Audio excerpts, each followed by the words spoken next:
Ever ordered food at a restaurant? You don't just walk into the kitchen and cook your own meal, right? Instead, you tell a waiter what you want, and they communicate with the kitchen to get it for you. In the tech world, APIs work exactly like that. Your apps need something, and APIs help them get it. But what exactly is an API? You've probably heard the term thrown around, maybe in a tech article, a job description, or by that one friend who works in IT and always seems to be speaking another language. Today, we're breaking it all down. By the end of this video, you'll not only know what an API is, but also why it's so crucial to the modern web, and even how you can start using or building one yourself. So, let's get right into it. API stands for Application Programming Interface. That sounds complicated, but it's actually pretty simple. An API is just a way for different software applications to talk to each other. Think of it like a menu at a restaurant. When you go out to eat, you don't need to know how the kitchen prepares your food. You just look at the menu, pick what you want, and place an order. The menu tells you what's available and what you can ask for, but it doesn't reveal all the behind-the-scenes details of how your meal is made. In the same way, an API provides a list of available services or data that one program can request from another without needing to know the internal workings of that system. APIs are everywhere, even if you don't realize it. Let's say you're booking an Uber. When you open the app, the map you see isn't something Uber built from scratch. It's powered by the Google Maps API. When you pay for your ride, Uber doesn't create its own banking system. It uses a payment API, like Stripe or PayPal, to handle the transaction.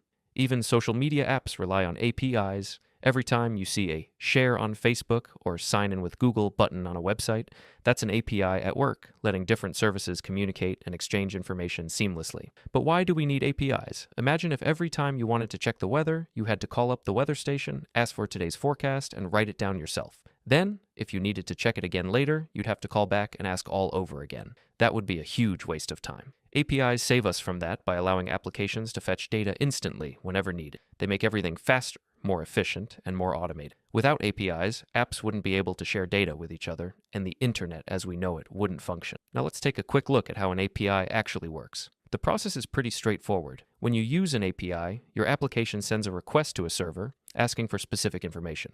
The server then processes that request and sends back a response. Think of it like texting a friend for a pizza recommendation. They reply with a few options, and you pick one. APIs work in the same way. A request goes out and a response comes back. These requests and responses are usually handled through the internet using HTTP, just like when you load a web page. There are different types of requests you can send. GET requests ask for information, like retrieving the latest news articles. POST requests send new information, like submitting a form. PUT requests update existing information, and delete requests remove data. These are the basic building blocks of how APIs communicate with servers. Now you might be wondering, how is an API different from a regular website?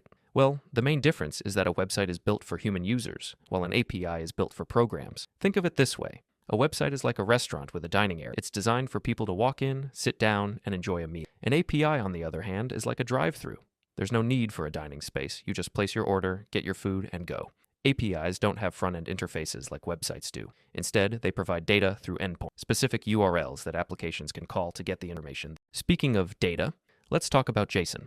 When an API sends data, it usually comes in a format called JSON, which stands for JavaScript Object Notation. JSON is a lightweight way to organize and share data. It's easy to read and works well with many different programming languages, making it the standard for modern APIs. Think of JSON like a grocery list. Each item is neatly labeled, and you can quickly scan through and find what you need. A JSON object for a restaurant, for example, might look something like this. It's structured, clear, and easy for applications to read. That's why APIs use JSON. It keeps things organized and ensures that different programs can understand each other, even if they're built with different programming languages. Now, what if you want to build an API yourself? It's actually not as complicated as it sounds. To create an API, you need three key things: a back-end framework to handle requests, like Node.js, Flask, or Django, a database to store and retrieve data, like MySQL or PostgreSQL, and a server to host it so it's accessible online. Think of it like opening a digital food delivery service. You need a menu, the API, a kitchen, the database, and a way to deliver orders, the server. Once you have those pieces in place, you can build an API that allows other applications to interact with your service. And what if you just want to use an API in your app?